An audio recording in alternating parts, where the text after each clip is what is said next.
Imagine waking up one morning and finding 35 new homes standing right on your land, without any permission from you. The HOA claims it's all within the law, but you know, deep down it's not right.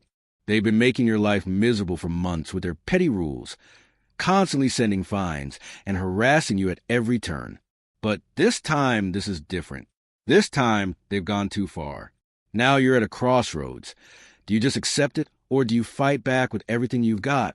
And when you choose to take matters into your own hands in a way no one expects, is it just revenge, or is it finally your turn to seek justice? What happens next will have you questioning everything you thought you knew about the real price of power. Meet Jessica and Mark, a hard-working couple who had finally managed to buy their dream home. Their small but cozy and beautiful house was the greatest accomplishment of their lives. It was nestled in a peaceful suburban neighborhood, with streets lined by tall trees and well-maintained lawns. It was the kind of place where children played happily until dusk and neighbors greeted each other with friendly smiles. The air was always filled with the sound of laughter, and everyone seemed to be living in harmony. It felt like a perfect, peaceful haven, a place where everything was just as it should be. The community wasn't just a place to live. It was their sanctuary. After years of working hard in the city, Jessica and Mark had dreamed of a peaceful life here, where they could raise their young daughter, Lily, in a safe and welcoming environment. The house may have been small, but it was theirs, and for a time, that was all that mattered. At first, life in the neighborhood was everything they had hoped for. Neighbors would wave hello.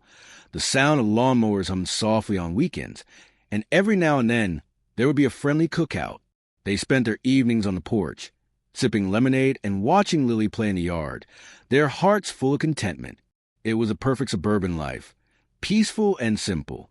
But, as with all things, that peace didn't last forever. A few weeks after settling in, Jessica and Mark received their first letter from the HOA. The rules were outlined in black and white, too clearly, in fact. From the precise height their grass should be to the exact shade of paint for their front door, there was no room for error or personal choice. We kindly remind you to adhere to the community's aesthetic standards, the letter stated, pointing out that their rose bushes were too overgrown and their mailbox did not align with the approved model. The tone was polite, but the message was clear. They were expected to follow the rules, no matter how small or insignificant the details seemed. At first, Jessica shrugged it off. It's just some paperwork. No big deal, she told Mark, trying to downplay it. He agreed, but something about the tone of the letter stuck with him. That first taste of the HOA's power left a sour feeling in the air, something neither of them could shake. As the days passed, the letters kept coming. Some were about the garden, others about the color of their porch lights. Then Mark began noticing odd cars parked along the street. Cars without any markings, as if they were there to watch the houses. It felt like someone was always keeping an eye on them, lurking just out of sight. Jessica tried to laugh it off, but the unsettling feeling grew. The real kicker came when the HOA demanded they replace their driveway, claiming the cracks were a safety hazard. Their driveway was fine, but now they were forced to spend money they didn't have, all to comply with a rule they didn't understand. It wasn't just the rules. It was the way the HOA started to make them feel, like they were constantly under surveillance, like their home was never really their own. What had seemed like a dream had begun to feel more like a trap. Then came the day when the HOA informed them, in no uncertain terms, that they would be building 35 new homes on land they owned, land they fought hard to protect, land that to them was meant to be a place for their family, a space untouched by outsiders. That was the final straw. The very community they had moved to in search of peace and tranquility was now suffocating them with its endless rules, demands, and control. Mark and Jessica knew they couldn't just sit back and accept it. They were ready to fight back, no matter the cost. No more following the HOA's rules. They had made up their minds. They would fight back. But the real question was, how far were they willing to go? It all began with the mailbox. One afternoon, Mark came home to find a notice pinned to it. At first, he thought it was just another harmless reminder about some petty rule. The HOA had already sent a few, complaining about their lawn decorations and their too unconventional mailbox, whatever that meant. But this time, it wasn't just another minor issue. This time, it was different. The letter was direct, cold, and written in that bold, almost threatening font that made it feel less like a polite reminder and more like a command. Their mailbox, it seemed, didn't meet the HOA's approved design. Jessica and Mark exchanged a look of disbelief. They had bought the house, and by extension, the darn mailbox. In good faith, it wasn't over the top. It wasn't flashy. Just a simple wooden post with a decent red flag. Nothing out of the ordinary for the neighborhood they lived in. But apparently, that was enough to earn them a fine. The penalty was steep, a $100 fee if they didn't replace it within a week. Mark's frustration boiled over. This is ridiculous. What's next? Are they going to tell us our doormat's too colorful? Jessica, equally frustrated, tried to keep her cool. Let's just pay the fine. We don't want to make things worse. We'll figure out later. But Mark wasn't ready to back down. That $100 fine, it wasn't just about the mailbox. It was about control. It was about the HOA invading their lives, forcing them to follow rules they never agreed to. The first letter felt like a minor inconvenience, but this one felt like a warning, like they were being told how far they could go in their own home.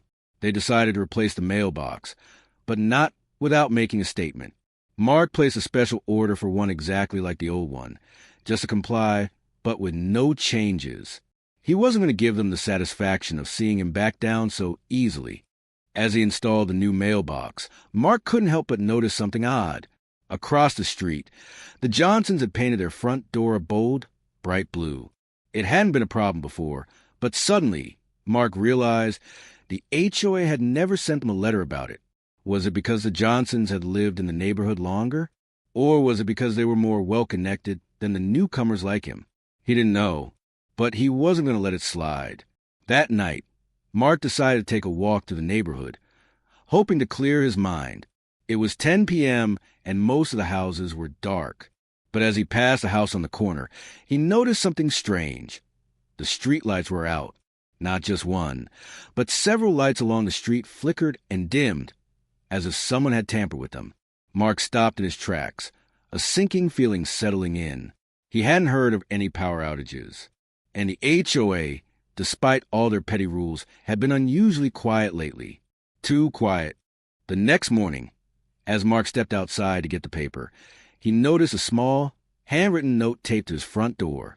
"Don't think we haven't noticed."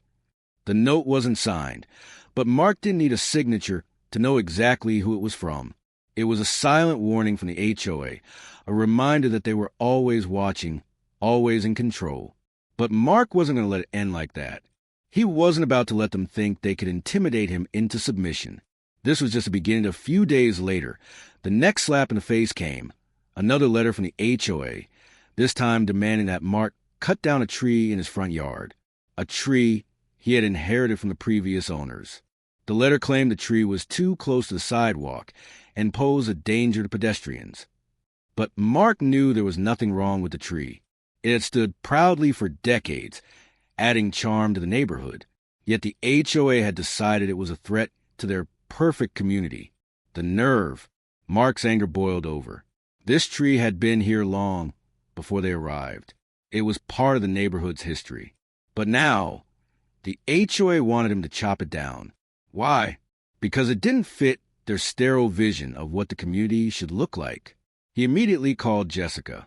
Her voice was tight with tension as soon as she answered. "Mark, you won't believe this," she said. Her words rushed. "I just got a call from the neighbor on the left. She says they put up new cameras all along the street. They're watching everything we do." The news hit Mark like a punch to the gut. Cameras? What were they trying to prove? Mark clenched his fists. He was done being intimidated, done with the constant harassment. The HOA had crossed every line, and now they were messing with his life and finances. But that wasn't all. A few days later, a neighbor came over with an envelope. Inside was a small, postcard-sized letter, hand-delivered by someone Mark had never seen before. The letter was short, blunt, and chilling. "You're on our list now. The HOA doesn't forget." Mark's heart sank. What did that mean? What were they planning next? The very next week, the first of the official fines arrived. $200 for having unapproved landscaping in his front yard, a fine for some modest flower beds he and Jessica had planted together. The flowers were beautiful, vibrant, full of life, but apparently not acceptable by HOA standards. They were too wild, too free. They didn't fit the cookie-cutter image the HOA was trying to create. Mark's anger was barely contained. This wasn't just about flowers or mailboxes anymore. This was about control. The HOA wasn't just asking them to follow their rules. They were suffocating them. They were telling Mark and Jessica that their home, their life, no longer belonged to them. What had once been a beautiful, peaceful neighborhood was now a battleground. The tipping point came late one evening when Mark and Jessica received an anonymous tip. The HOA was planning to build a new development on a plot of land that included their property.